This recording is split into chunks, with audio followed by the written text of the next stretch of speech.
Welcome student, एक बार फिर से स्वागत है आपका अपने यूट्यूब चैनल जहां पे आपको बोर्ड एग्जाम से रिलेटेड सीरीज देखने को मिल रही है। हम लेकर हाजिर हैं नेक्स्ट सीरीज। इस नेक्स्ट सीरीज में जो क्वेश्चंस हैं इसमें हम फर्स्ट क्वेश्चन देखते हैं। टोटल हम लोग 10 क्वेश्चन देख रहे हैं। फर्स्ट क्वेश्चन है, state the difference between arteries and veins.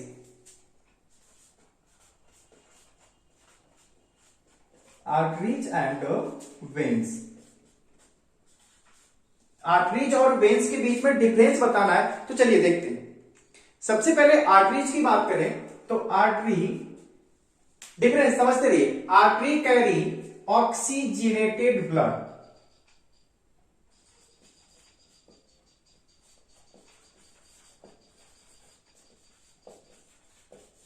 और वेन्स कैरी डीऑक्सीजनेटेड ब्लड।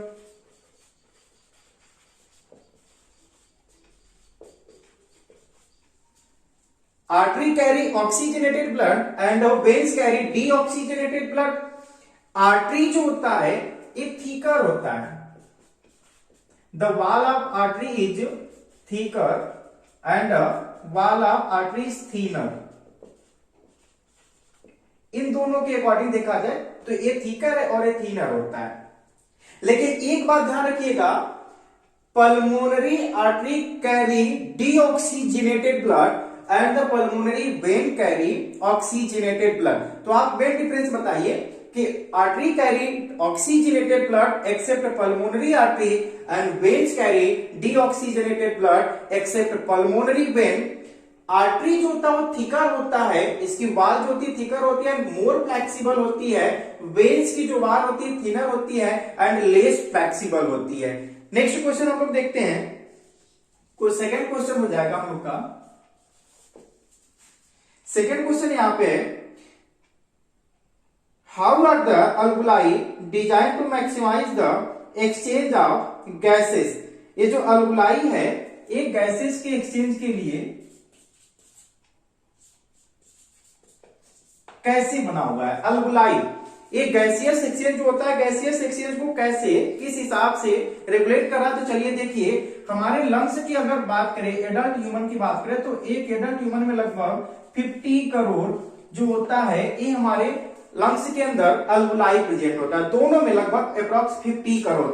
इनका जो साइज होता है काफी स्मॉल होता है, छोटा सा साइज होता है। इनकी साइज, इसके चारों तरफ ये जो ब्लड कैपिलरीज होती है वो फैली होती है। इनका नंबर बहुत ज्यादा, सबसे पहली बात कि ये जो अल्वुलाई है, अल्वुलाई के नंबर बहुत ही ज्यादा होते हैं और इतने ज्यादा नंबर सबके चारों तरफ जो ब्लड कैपिलरीज होते हैं वो फैले होते हैं, जिसकी वजह से जो गैसियस एक्सचेंज होता है वो इजिली हो पाता है क्योंकि नंबर पहले जाते। फिर उसके बाद इनके चारों तरफ कैपिलरीज फैले हैं जो कि डीऑक्सीजनेटेड ब्लड को लेकर आए हैं। इसके अंदर ऑक्सीजनेटेड ऑक्सीजन होता है, यहाँ पे डीऑक्सीजनेटेड ब्लड, यानी कि इस जो कैपिलरी है, कैपिलरी वाले ब्लड में CO2 का कंसंट्रेशन ज्यादा और यहाँ पे O2 का कंसंट्रेशन ज्यादा होता है। तो डिफ्यूजन की प्रोसेस होती है, उस डिफ्यूजन की प्रोसेस से, अब डिफ्यूजन की प्रोसेस क्या होती है आपको अच्छे से पता होगा। तो डिफ्यूजन के प्रोसेस में जो गैस होता है वो हाई टू लो कंसंट्रेशन की तरफ चला जाएगा। तो O2 जो होता है निकल के ब्लड कैपिलरीज के अंदर एंड CO2 निकलकर ये अल्वुलाई के अंदर चला जाता है। इनका नंबर भी बहुत ज्यादा होता है जिसकी वजह से ये गैसियस एक्सचेंज को रेगुलेट कर पाते हैं। चलिए नेक्स्ट क्वेश्चन देखते हैं। Name 2 excretory product other than O2 and CO2 in plant.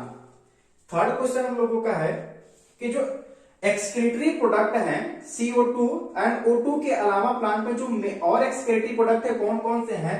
तो प्लांट के अदर एक्सक्रीटरी प्रोडक्ट क्या होंगे भाई, वो है रेजिन एंड गम्स। ये सभी प्लांट के एक्सक्रीटरी प्रोडक्ट होते हैं। हालांकि इन सबका यूज हम लोग भी करते हैं, हम अपने फायदे के लिए यूज करते हैं, but other than carbon dioxide and O2 जो एक्सक्रीटरी प्रोडक्ट है वो है रेजिन एंड गम्स।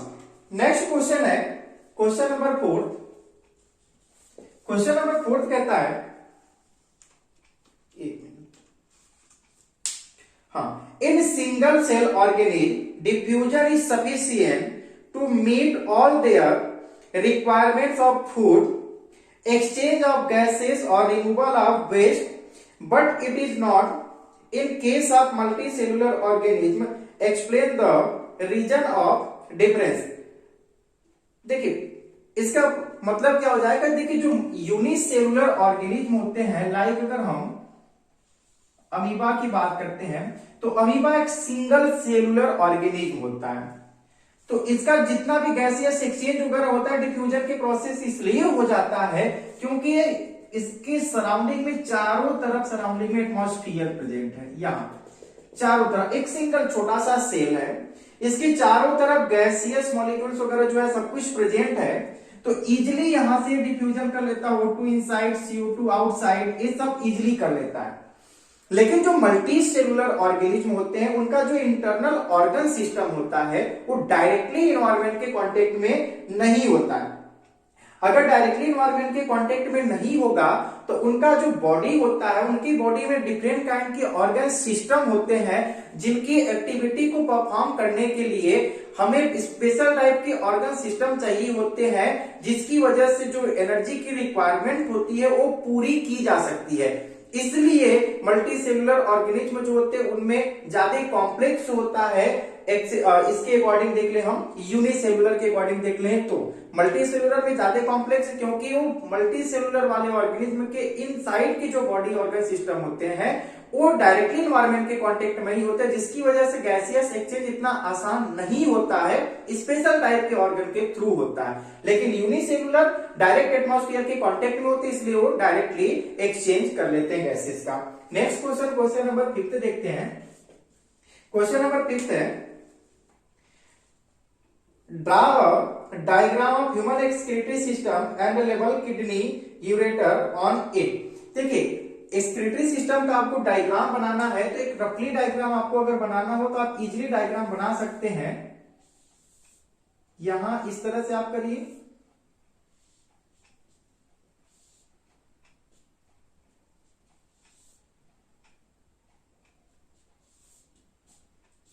ये डायग्राम आप बनाइए। यहां पे किडनी हो गई,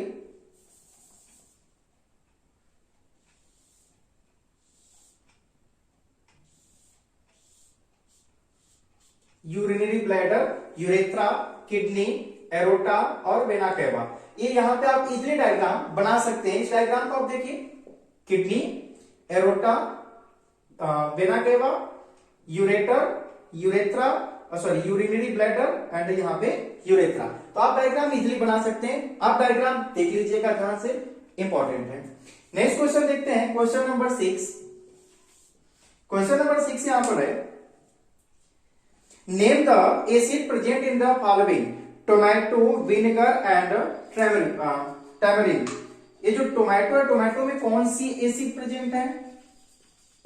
टोमेटो में एसिड और विनेगर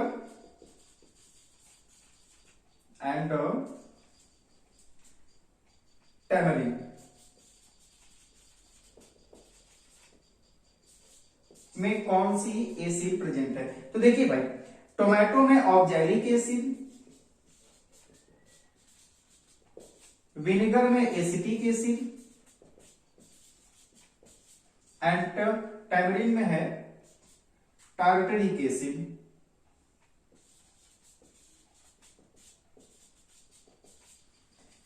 टोमेटो में ऑक्सैलिक एसिड, विनेगर में एसिटिक एसिड, टैमरिन में टार्टरिक एसिड है, तो ये एसिड प्रेजेंट है टोमेटो, विनेगर एंड टैमरिन में। नेक्स्ट क्वेश्चन, क्वेश्चन नंबर 7 देखते हैं।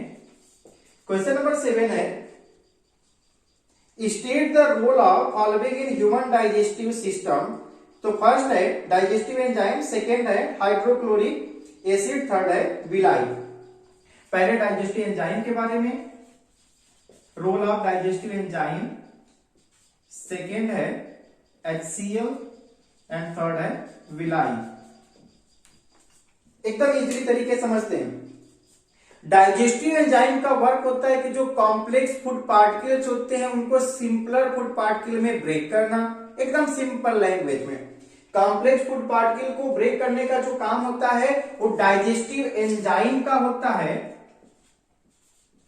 Digestive enzyme complex food particle को सिंपलर पार्टिकल में कन्वर्ट करते हैं ताकि एब्जॉर्प्शन इजीली हो सके।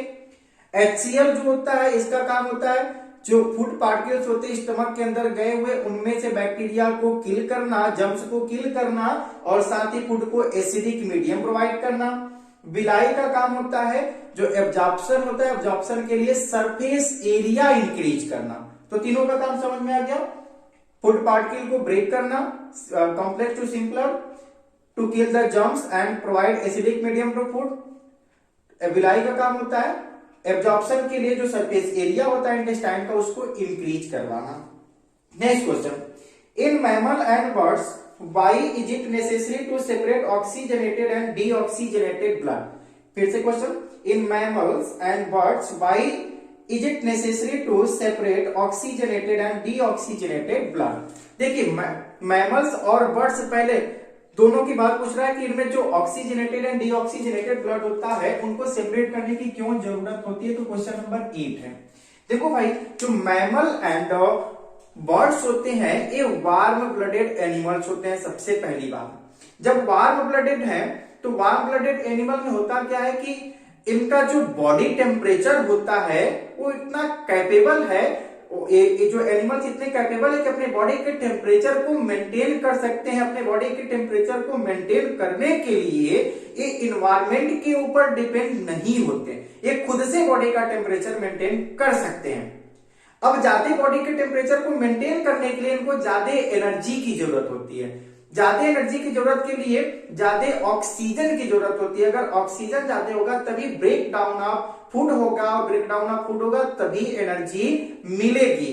तो इनको ज्यादा ऑक्सीजन की जरूरत होने की वजह से इनका जो हार्ट होता है वो दो पार्ट में डिवाइडेड होता है। एक तरफ होता है लेफ्ट साइड और राइट साइड। तो एक तरफ ऑक्सीजनेटेड ब्लड और दूसरी तरफ डीऑक्सीजनेटेड ब्लड होते हैं। ऐसा इसलिए क्योंकि इनमें ज्यादा एनर्जी की जरूरत होती है और ज्यादा एनर्जी के लिए ज्यादा ऑक्सीजन की जरूरत, और ऑक्सीजन ज्यादा होगा तभी एनर्जी प्रोड्यूस हो पाएगी, क्योंकि फूड जब ब्रेक होगा तो ऑक्सीजन के प्रेजेंस में होता है। इस वजह से यहाँ पे जो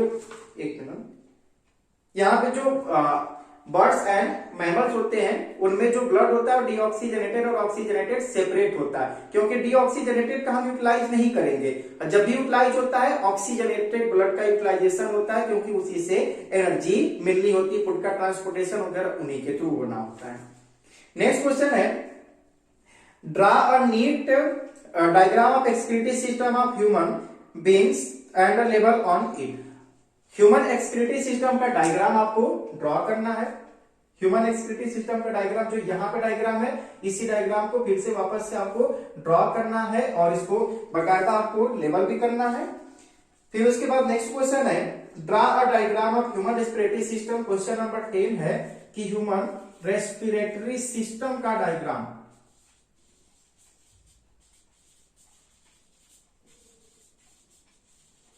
ह्यूमन रेस्पिरेटरी सिस्टम का डायग्राम आप लोग देखिए, कॉपी से, बुक से देखिए और इसके डायग्राम को ड्रा करने की कोशिश करिए। इजी क्वेश्चन है। तो ये रहे आपके 10 क्वेश्चन आज के लिए, इंपॉर्टेंट क्वेश्चन। अगर आपको कोई भी डाउट होता है तो आप कमेंट सेक्शन में पूछ सकते हैं, डाउट को क्लियर कर सकते हैं। फिलहाल आज के लिए इस सीरीज में 10 क्वेश्चन इतना ही काफी है। मिलेंगे आपसे नेक्स्ट